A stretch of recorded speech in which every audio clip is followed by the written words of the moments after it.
ভারতে শিক্ষার্থীদের আন্দোলনের মুখে অবশেষে নতি স্বীকার করল মোদী সরকার। শনিবার পদত্যাগ করলেন দেশটির শিক্ষামন্ত্রী ধর্মেন্দ্র প্রধান।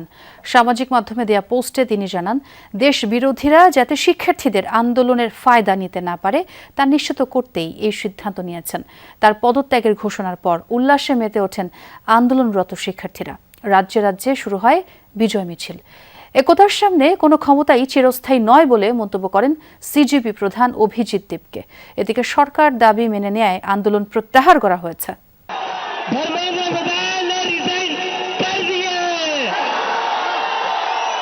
এই ঘোষণা বিজয়ের। এই উল্লাস গণতান্ত্রিক আন্দোলন আর পুলিশি নির্যাতনের বিরুদ্ধে। ককরোচ জনতা পার্টির প্রধান অভিজিৎ দেবকে শিক্ষামন্ত্রী ধর্মেন্দ্র প্রধানের পদত্যাগের ঘোষণা দেওয়ার পর এভাবেই উল্লাসে মেতে ওঠে পুরো যন্তর মন্তর। ব্রিটিশরা পর্যন্ত তরুণদের আন্দোলনের সামনে মাথা নত করতে বাধ্য হয়েছিল, সেখানে ধর্মেন্দ্র প্রধান কোন ছাড়। জনতার বাঁধভাঙা উল্লাসের ঢেউ মুহূর্তেই দিল্লি ছাড়িয়ে পৌঁছে যায় বিহার, মহারাষ্ট্র, পশ্চিমবঙ্গ সহ বিভিন্ন রাজ্যে। একের পর এক বিজয় মিছিলে কেঁপে ওঠে রাজপথ। আবারও প্রমাণিত হয় তরুণদের একতার সামনে কোনো ক্ষমতাই চিরস্থায়ী নয়। দেশে যদি হিন্দু মুসলিম রাজনীতি না থাকে, যদি কেবল ইস্যু ভিত্তিক রাজনীতি হয়, তবে বড় বড় ক্ষমতার আসন কেঁপে উঠবে। ধর্মেন্দ্র প্রধান পদত্যাগ করেছেন। এটি প্রমাণ করে যে যদি আপনি ভয় না পান এবং এই সরকারের কাছে মাথা নত না করেন, তবে আপনি যে কারো পদত্যাগ আদায় করে নিতে পারবেন। দুদফা আলোচনার মোদির একের পর এক ভিডিও বার্তার পরও যখন অনড় আন্দোলনরত শিক্ষার্থীরা, তখন নতি স্বীকার করতে বাধ্য হলো ভারতের কেন্দ্রীয় সরকার। অবশেষে স্থানীয় সময় দুপুরে পদত্যাগপত্র জমা দেন শিক্ষামন্ত্রী ধর্মেন্দ্র প্রধান। শিক্ষামন্ত্রী ধর্মেন্দ্র প্রধানের পদত্যাগ আমাদের শিক্ষা ব্যবস্থা পুনর্গঠনের পথে এক গুরুত্বপূর্ণ পদক্ষেপ।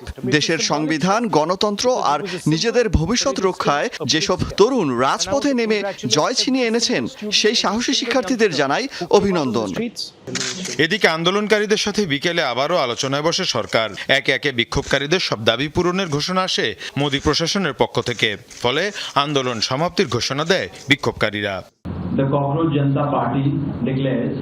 সরকার আমাদেরকে আশ্বাস দিয়েছে যে বাকি দাবিগুলো মেনে নেওয়া হবে। সরকার আমাদের কথা শুনবে, এই বিশ্বাসে আমাদের আন্দোলন কর্মসূচি প্রত্যাহার করছি। শিক্ষা ব্যবস্থার আমূল পরিবর্তন, শিক্ষামন্ত্রীর পদত্যাগ সহ বিভিন্ন দাবি নিয়ে প্রায় ১.৫ মাস ধরে চলছে আন্দোলন। এক পর্যায়ে বিক্ষোভকারীরা পার্লামেন্ট অভিমুখে কর্মসূচি ঘোষণা করে। তবে পুলিশি বর্বরতার সামনে তা পরিণত হয় রক্তক্ষয়ী সংঘর্ষে। যন্তর মন্তর থেকে আন্দোলন ঢেউ ছড়িয়ে যায় দেশের প্রায় প্রতিটি রাজ্যে। আন্দোলনে যোগ দেয় কংগ্রেস, আম আদমি পার্টি, সমাজবাদী পার্টি, তৃণমূল কংগ্রেস সহ বিভিন্ন দল। নড়ে ওঠে বিজেপি শাসিত কেন্দ্রীয় সরকার। মীর মুশফিকা হাসান, যমুনা নিউজ।